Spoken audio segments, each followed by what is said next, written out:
नमस्कार दोस्तों, मैं अंकुर उपाध्याय स्वागत करता हूं आप सभी का आपके अपने YouTube channel share market analysis में।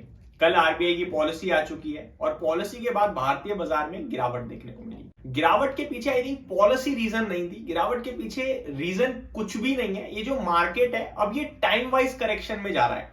आपने अभी तक जो करेक्शन देखी है वो टाइम वाइज और प्राइस वाइज दोनों तरीके से थी, लेकिन अभी जो करेक्शन मार्केट में मुझे लगता है यहां से जो चल सकती है वो थोड़ा सा दर्द ज्यादा देगी, लॉसेस भी देगी, प्रॉफिट्स भी देगी, लेकिन आपका पेशेंस टेस्ट ज्यादा करेगी। फॉर एग्जांपल निफ्टी एक रेंज में रह सकता है, वो रेंज 300 से 500 पॉइंट की हो सकती है।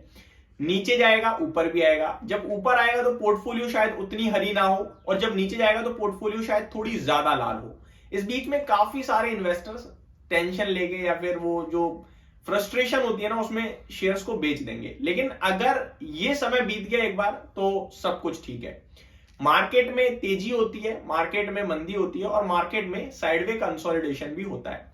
करंट सिचुएशन ग्लोबल मार्केट्स को देखें तो करंट सिचुएशन में ग्लोबल मार्केट्स बिल्कुल सपोर्टिव नहीं है। भारत की इकोनॉमी अभी के हिसाब से तो सपोर्टिव नहीं है, लेकिन पोजिशनल बेसिस पे ऐसा लग रहा है कि सपोर्टिव रहेगी। जैसा कि कल नए आरबीआई गवर्नर संजय मल्होत्रा जी ने भी कहा कि FY26 के सेकंड क्वार्टर से आपको इकोनॉमी में रिकवरी देखने को मिलेगी। तो ये सारी चीजें अगर हम देखें और आगे के जो इन्फ्लेशन के प्रोजेक्शंस हैं जो कल मैंने बहुत ही सिंपल और सरल भाषा में आपके साथ शेयर करे थे, आरबीआई की पॉलिसी में जो कुछ भी आया था अपने सेकंड चैनल पे, अगर अभी आपने सब्सक्राइब नहीं किया है तो डिस्क्रिप्शन में लिंक है अंकुर उपाध्याय एसएमए का, आप देख सकते हैं। आरबीआई पॉलिसी को मैंने बहुत ही सिंपल भाषा में डिकोड किया है। तो आगे के जो इन्फ्लेशन के टारगेट्स हैं या जो जीडीपी के नंबर्स शेयर करे गए हैं, जो एस्टिमेट्स हैं, वो काफी इंप्रेसिव लग रहे हैं और कहीं ना कहीं उन्हें देखकर ऐसा लग रहा है कि इकोनॉमी विल डेफिनेटली रिकवर। अगर बात करें हम ग्लोबल मार्केट्स की तो वहां से अच्छे संकेत बिल्कुल भी नहीं आ रहे हैं दोस्तों। कल हमने अमेरिका के बाजार में एक बड़ा फॉल देखा है और ट्रंप साहब एक बार फिर से उसका कारण बने हैं। देखो, मैं पहले ही कह चुका हूं कि ट्रंप साहब कब क्या बोलेंगे किसी को नहीं पता, लेकिन इतना सबको पता होना चाहिए कि ट्रंप साहब डेली बेसिस पे एक कमेंट कर सकते हैं। ट्रंप साहब की अगर बात करें दोस्तों तो ये कमेंट करेंगे बाजार गिरेगा, बाजार बढ़ेगा भी, बट अभी प्रॉब्लम्स में चल रहा है तो ज्यादातर साइड पे हमें नेगेटिव देखने को मिलता है। अब कल की अगर अमेरिका के बाजार की अपडेट मैं आपके साथ शेयर करूं दोस्तों, तो डाउ आपके लिए ऑलमोस्ट 444 पॉइंट्स गिरकर बंद हुआ है, जो कि काफी बड़ी गिरावट बोलूंगा मैं। 1% के समथिंग की डाउ जोन्स में कल गिरावट देखने को मिली है। नास्डैक इंडेक्स की बात करें तो यहां भी 1.25% से ज्यादा की गिरावट आपको देखने को मिली है, करीब करीब 270 पॉइंट नीचे बंद हुआ है। S&P 500 भी 1% नीचे था, रसल 2000 में 1.2% की गिरावट देखने को मिली है। यूरोप के मार्केट्स भी कुछ अच्छे नहीं दिख रहे हैं, यहां भी आपके लिए फिटसी करीब 0.3% डाउन दिखा, डेक्स में आधे % की गिरावट थी और कैक भी आपके लिए करीब करीब आधे % गिरकर ही बंद हुआ है। एशिया पैसिफिक तो आपके लिए भारतीय बाजार आपने देखा ही, जापान के मार्केट्स लाल निशान में बंद हुए, बाकी शंघाई और हैंगसेंग में हरियाली देखने को मिली है। कॉस्पी आपके लिए वहां भी आधे % की गिरावट थी। अब ये जो गिरावट आई है कल अमेरिका या यूरोप में, इसके पीछे भी रीजन दोस्तों ट्रंप साहब है। अब ट्रंप साहब ने कल ऐसा क्या कहा है, उन्होंने कहा है टैरिफ को लेकर। अब मैंने पहले भी आपके साथ शेयर किया हुआ है कि टैरिफ लगाना किसी के लिए अच्छा नहीं है।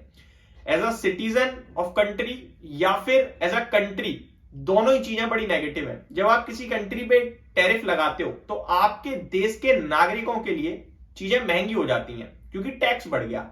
मैंने पहले भी एक एग्जांपल शेयर किया हुआ है। अभी मान के चलो कोई कंट्री से अमेरिका में कोई प्रोडक्ट आ रहा है, वो 100 रुपए का आ रहा है, अभी उस पर एडिशनल 10% का मान के चलो टैरिफ लगा दिया जाए तो अभी वो 110 का आएगा। तो 110 क्या हुआ, 100 वाली चीज 110 हो चुकी है। दैट मीन्स आपके लिए कहीं ना कहीं इन्फ्लेशन बढ़ गया, महंगाई बढ़ गई। अब जब इन्फ्लेशन ऊपर आएगा तो फेड के लिए रेट कट करना बड़ा मुश्किल हो जाएगा। तो ये सारी चीजें दोस्तों दोबारा से डेवलप हो रही हैं, जहां पे ट्रंप साहब कहते हुए दिख रहे हैं। एग्जैक्टली मैं उनके वर्ड्स अगर आपके साथ शेयर करूं तो Donald Trump said he was planning reciprocal tariff on trading partners. That means ये आप कह सकते हो कि ये जो भी इनके साथ सौदा कर रहे हैं, जिस बेसिस पे वो इन पे टैरिफ लगा रहे हैं, ये भी कहीं ना कहीं उतना ही लगाने की तैयारी में दिख रही हैं। तो ये थोड़े से नेगेटिव संकेत आते हुए दिख रहे हैं, जिसकी वजह से मुझे लगता है मार्केट में थोड़ा दर्द आता हुआ दिखा है। अब बढ़ते हैं दोस्तों अपने भारतीय बाजार में स्टॉक्स की तरफ। बाकी आज इलेक्शंस भी हैं, इलेक्शंस हो चुके हैं, इलेक्शन के नतीजे आने हैं दिल्ली के। अभी मैंने रिसेंटली जब चेक किया था करीब 9:30 बजे, तो बीजेपी थोड़ा लीड कर रही थी, जहां पे करीब करीब 40 सीट्स बीजेपी के पास और 30 आम आदमी पार्टी के पास दिख रही थी। अभी वो कंक्लूजन की बात करें तो वो तो अभी मैं नहीं कह सकता हूं, बट हाँ बीजेपी जीतते हुए दिख रही है, जो कि बाजार के लिए पॉजिटिव ही माना जाएगा। स्टॉक स्पेसिफिक बात करें दोस्तों, तो रिजल्ट स्पेसिफिक एक्शन चल रहा है। मैं आपके साथ शॉर्ट में नाम शेयर करता हूं और डिटेल में इनके बारे में डिस्कस करूंगा दिन के दौरान। OIL ऑयल इंडिया के नंबर्स आ चुके हैं, साथ ही साथ डिविडेंड भी आया है। NRB बियरिंग के रिजल्ट्स आ चुके हैं दोस्तों। मैक्स स्टेट्स के नंबर आते हुए दिखे हैं, IQ लाइटनिंग के नंबर्स आते हुए दिखे हैं, गोकुलदास एक्सपोर्ट के नंबर आते हुए दिखे हैं। आगे Rishabh instruments recently listed stocks हैं, गरुड़ा कंस्ट्रक्शंस के नंबर आते हुए दिखे हैं दोस्तों। टेस्टी बाइट, NHPC की तरफ से भी डिविडेंड आया है। पेनिनसुला लैंड के नंबर्स आते हुए दिखे हैं, गुजरात स्टेट पेट्रो, ओम इंफ्रा। तो ये कुछ कंपनियां जिनके नंबर्स आए हैं, इनके बारे में हम डिस्कस करेंगे आप सभी के साथ दिन के दौरान सेकंड वीडियो में करीब 4 बजे के समथिंग। तो बने रहिए चैनल के साथ। इस वीडियो में सिर्फ इतना ही। Thank you so much for watching this video.